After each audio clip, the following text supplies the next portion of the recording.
Tash zoti Abdigjiku ka pas një po ndërlidhë me këtë pjesën e zgjedhjes se tje ka pas një përkrahje të jashtëzakonshme të zotit Isa Mustafa e ka shty shumë në struktura brenda LDK-s edhe them drejtën që nuk pa të fituar Lutfi Haziri u pa ta befasuar atëherë. Bajegi shumë, për shkak se Lutfi Haziri ka pas një tradit të gjatë, lumiri sa po u pat bashkuar, dhe pritej që më shumë njerëz do të afroheshin rreth tij. Sot e kemi ende Lutfi Haziri një figurë mjaft të konsoliduar të LDK-s, i cili di, po them kushtimisht të notoj në të gjitha zhvillimet që ndodhin aty brenda partisë. Edhe kur ka dalë këtë lartë. Po, kështu që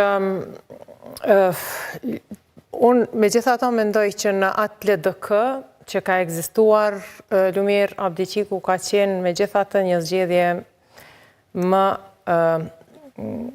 artificiale se sa kushdo që ka ekzistuar më herët në atë parti, por ai u bë kryetari i LDK-s, sido që të ketë qenë çështja e zgjedhjes së tij.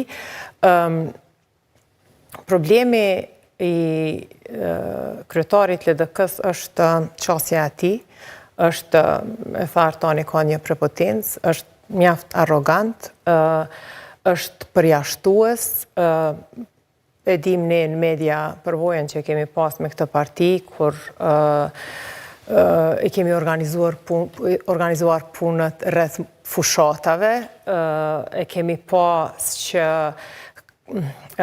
çdo gjë brenda LDK-s edhe qasjes edhe pranisë së LDK-s në publik ka qenë shumë e barikaduar. Do thotë ka qenë një person, dy, i cili është dashur të pyetet nëse dikush mund të marrë pjesë në një diskutim ose jo. Dhe zoti Abdigjiku i pat zgjedh 5-6 veta, cilët i ka shpërndar në gjitha media dhe nuk e ka leju askënd, edhe pse ka dashur të vinë në media, të diskutojmë. Ne kemi pasur plot raste këtu kur kandidatët e ndryshëm që garonin donin që të vinin dhe të ishin pjesë e debateve për çështje të ndryshme, të fushës së tyre, të ekspertizës së tyre, dhe ata nuk lejoheshin nga shtabi. Do të thotë mbyllja e brendshme e partisë dhe tentimi që të shtyhen përpara vetëm disa individ që ai kanë ndjetë të afërt dhe largimi i të tjerëve të cilët mbase kanë dhënë kontribut shumë të madh deri atëherë, do të thotë e dim tash hajt mos të përmendi emra, po e dim disa emra të cilët janë figura mjaft të vlerësuara në opinionin tonë të LDK-s, nuk janë lejuar që të vinë në debate.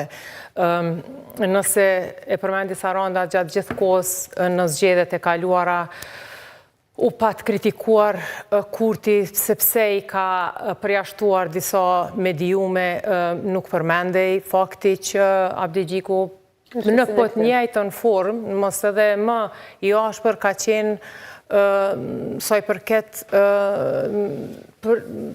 një përgjigje pozitive për të marrë pjesë në debate, në diskutimin, në intervista, ju dini vetë sa herë keni ftuar dhe sa e vështirë ka qenë që të komunikohet me shtabin e LDK-s. Do të thotë para se të komunikoje me shtabin e LDK-s, aq ka qenë një qasje negative, arrogante, sa që çdo herë ka qenë një farë nuk pithras që tash. Do të thotë kjo qasje refuzuse, kjo qasje për të mos qenë ndosha krejt subjektiv për mënyrën si janë sjellë me ne, ata publikisht dalën dhe e blokuan, si të thuash, komunikimin me televizionin publik, çka nuk është në rregull për një parti që është. Do të thotë si parti, e përmendi Saranda, janë ndihmë komod në një medium, kam pas në base interesat përbashkët, kam pas çka po diu në strategjitë përbashkëta dhe shkon aty ku ti dënë të flasësh për ata që ti dënë të flasësh.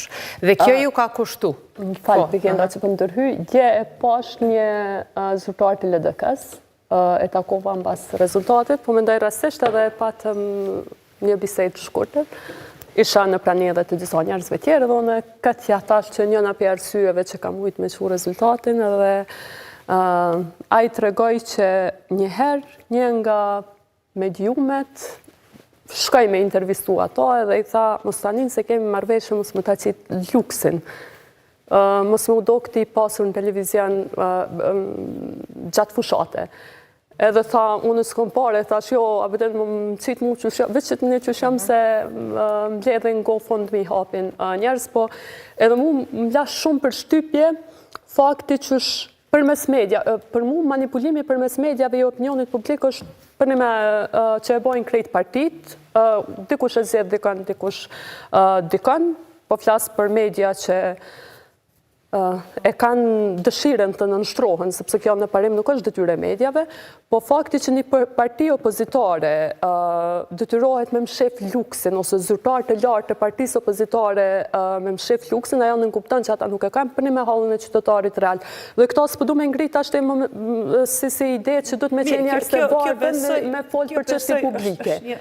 Tendencë e gjithë kostës politike, sepse ne shojmë çfarë bëhet kur deklarojmë pasurinë jo, Saran. Ideja, më mendoj që kjo është komoditeti. Lloj sporti bëhet që ata duken sa më pak të pasur. Po e bona ndërhyrjen që kjo komoditeti i njerëzve në parti politike, në LDK, ndoshta në PDK, në AK, të cilët për një me nuk i din hallet reale qytetarëve, edhe unë nuk për i gjykaj, sepse unë nuk jam kundër të pasurve, më thonë që s'dut me qenë parti, ose s'mundet më folë për çështje publike me interes publik, dikush që ka kriju pasurin në mënyrë të ndershme.